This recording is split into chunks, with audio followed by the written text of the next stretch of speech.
Consider a scenario where we all lived on an island inhabited by 100 people.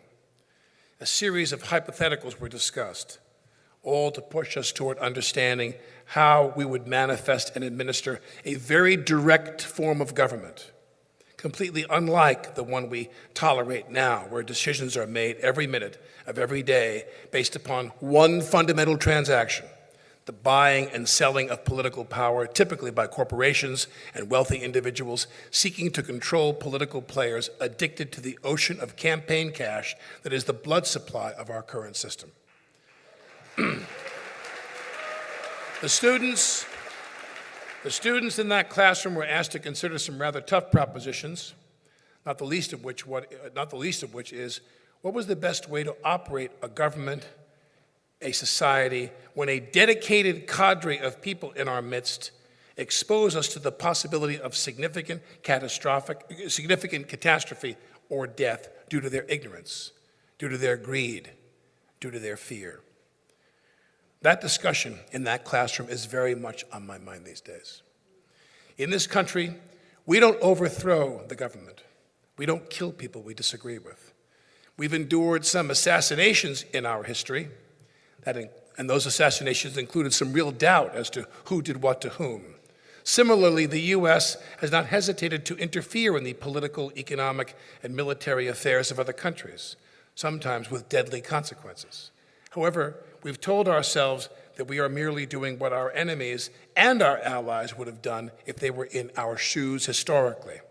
America is tough, sometimes brutally so, but we almost always play clean, we tell ourselves. We're just stronger, bigger, faster. In our hearts, we're the Dallas Cowboys of global politics, and we don't like losing. The way we implement change in America is through elections. We change governments here at home in an orderly and formal way. And in that orderly and formal way and lawful way, we need to overthrow the government of the United States under Donald Trump.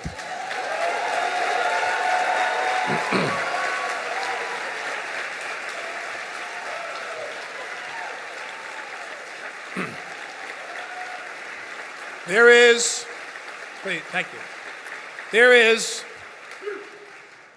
is a small cadre of people currently in power who are hell-bent on continuing a malicious immigration policy that has set this country up for charges of human rights violations by the global community.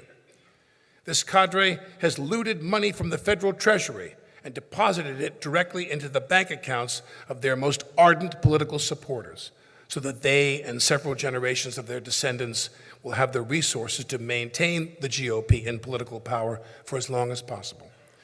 They have mocked the concept of affordable health insurance, proving once and for all that they are destroyers and not builders.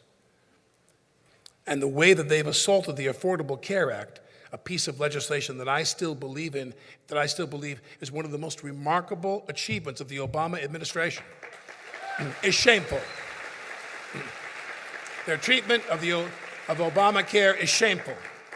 They shrug at gun violence and cash NRA checks, knowing they've earned every dime of that money. They spit in the face of the global community at the merest suggestion that the U.S. alter its outdated energy policies, thus scuttling decades of U.S. leadership in the global environmental movement. They offer neither hope nor solutions to yet another generation of people of color who seek only a decent seat at the American economic table, yet instead are issued a prison term, or worse, a bullet. They view and treat women as human beings that are not entitled to the same constitutional protections that men are. They are sons. They themselves are sons, husbands, fathers. And yet when the time arrived in the thick of the Me Too movement to set politics aside and establish that women's rights were more important than political expediency, they failed. And it was ugly. You could have stood on the steps of any federal courthouse in this country and found a man or woman who was as qualified or more qualified than Kavanaugh, whose appointment and the appointment of that person would have assured the American people that justice is all that matters inside the chamber of the Supreme Court. They did not do that. It is time to overthrow the government of Donald Trump.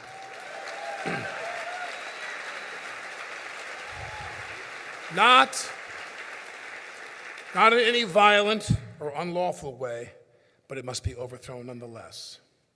On behalf of our public health, on behalf of our schools and the future of our children and their education, on behalf of our standing abroad in an irreversibly global community,